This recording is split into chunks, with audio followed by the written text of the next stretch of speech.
নমস্কাৰ বন্ধু বান্ধৱীসকল আপোনালোক আটাইকে মোৰ আন এটি ভিডিঅ'লৈ স্বাগতম জনাইছোঁ বন্ধু বান্ধৱীসকল আজিৰ দিনটোৰ আটাইতকৈ চৰ্চিত বিষয়টোৱে হৈছে অসম টেট অনুতীৰ্ণৰ সেৱাৰ কাৰ্যালয়ৰ চৌহদত প্ৰতিবাদ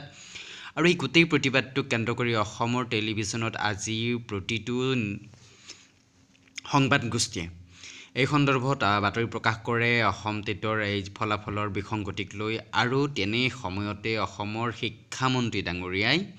ফেচবুকত এটি পোষ্ট দিছে নিম্ন প্ৰাথমিক আৰু উচ্চ প্ৰাথমিক টেটৰ ফলাফলক লৈ সন্তুষ্টি ব্যক্ত কৰি সহস্ৰাধিক প্ৰাৰ্থী আমালৈ বাৰ্তা প্ৰেৰণ কৰিছে সকলোকে তেওঁলোকৰ সহযোগিতাৰ বাবে ধন্যবাদ জনালোঁ তো বন্ধু বান্ধৱীসকল আজিৰ দিনটোৰ আটাইতকৈ চৰ্চিত খবৰটোৱেই আছিল যে অসম টেট অনুতীৰ্ণৰ সেৱাৰ কাৰ্যালয় চৌহদত প্ৰতিবাদ আৰু অসমৰ একাংশ সংবাদ মাধ্যমে এই বিষয়টোক যথেষ্ট হাইলাইট কৰিছিল আৰু হাইলাইট কৰাৰ সময়ছোৱাতে মাননীয় শিক্ষামন্ত্ৰী ৰণোজ পেগু ডাঙৰীয়াৰ এই ফেচবুক পোষ্টটিৰ দ্বাৰাই কি বুজাব বিচাৰিছে আচলতে তেখেতে এই পোষ্টটিৰ দ্বাৰা এইটো বুজাব বিচাৰিছে যে তেখেতৰ সিদ্ধান্তত অটল আছে আৰু অটল থাকিব মোৰ এনেকুৱা ধাৰণা হৈছে আপোনালোকৰ মন্তব্যসমূহ কমেণ্ট কৰি জনাবচোন আচলতে শিক্ষামন্ত্ৰীয়ে কি বুজাব বিচাৰিছে তো শিক্ষামন্ত্ৰীৰ যি ফেচবুকৰ যিটো পোষ্ট সেই পোষ্টটোৰ পৰা মই অনুমান কৰিব পাৰোঁ যে তেখেতে এতিয়াও তেখেতৰ সিদ্ধান্তত অটল আছে আৰু তেখেতে ৰিইভ্যালুৱেশ্যন সন্দৰ্ভত যি বাতৰি প্ৰকাশ হৈ আছে সেই বাতৰিক আচলতে কোনো গুৰুত্ব প্ৰদান কৰা নাই তো বন্ধু বান্ধৱীসকল আপোনালোকে কি অনুমান কৰিব পাৰিছে শিক্ষামন্ত্ৰীৰ এই ফেচবুক পোষ্টটি আচলতে কি বুজাব বিচাৰিছে আপোনালোকে কমেণ্ট কৰি জনাব আচলতে আজিৰ দিনটোত অসমৰ কেইবাটাও সংবাদ মাধ্যমে এই সন্দৰ্ভত বাতৰি প্ৰকাশ কৰিছিল অসমৰ বিৰোধী দল তথা কংগ্ৰেছ দলৰ এগৰাকী নেতা ৰিপুন বৰা ডাঙৰীয়াই এই সন্দৰ্ভত টেটৰ ফলাফল বিসংগতিক লৈ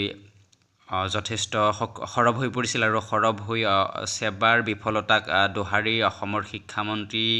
ৰণোজ পেগু ডাঙৰীয়াক যথেষ্ট তেওঁ কটাক্ষ কৰিছিল আৰু অসম চৰকাৰৰ যি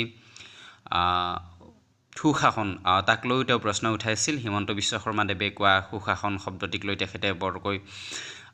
কটাক্ষ কৰিছিল আৰু তাৰ পিছতে ৰণোজ পেগু ডাঙৰীয়াৰ এই নিশাৰ এই যিটো ফেচবুক আপডেট এই আপডেটটোৰ পিছত কালিৰ দিনটোৰ পৰা কেনেকুৱা স্থিতি লয় টেট অনুতীৰ্ণৰ প্ৰাৰ্থীসকলে বা বিৰোধী দলসমূহে এই ক্ষেত্ৰত হ'ব লক্ষণীয় তো বন্ধু বান্ধৱীসকল ভিডিঅ'টো ইমানেই আছিল ৰণোজ পেগু ডাঙৰীয়াৰ এই ফেচবুক পোষ্টটোক লৈ মই এই বিশেষ ভিডিঅ'টো বনালোঁ বৰ বিশেষ বিশ্লেষণ নবঢ়াওঁ মাত্ৰ এটা কথা ক'ব বিচাৰোঁ মোৰ বিশ্লেষণ মতে ৰণোজ পেগু ডাঙৰীয়া এতিয়াও তেওঁৰ সিদ্ধান্তত অটল আছে দ্বিতীয়তে যদি ৰিইভ্যালুৱেশ্যন সঁচাকৈ হয় তেনেহ'লে নম্বৰৰ প্ৰতিযোগিতাটো যথেষ্ট বৃদ্ধি পাব অৰ্থাৎ কাট অফ যথেষ্ট হাই হ'ব তো বন্ধু বান্ধৱীসকল ভিডিঅ'টো ইমানেই আছিল যদি ভিডিঅ'টো ভাল পাইছে তেনেহ'লে লাইক কমেণ্ট আৰু শ্বেয়াৰ কৰিবলৈ নাপাহৰিব লগতে চেনেলটো ছাবস্ক্ৰাইব কৰি দিব ধন্যবাদ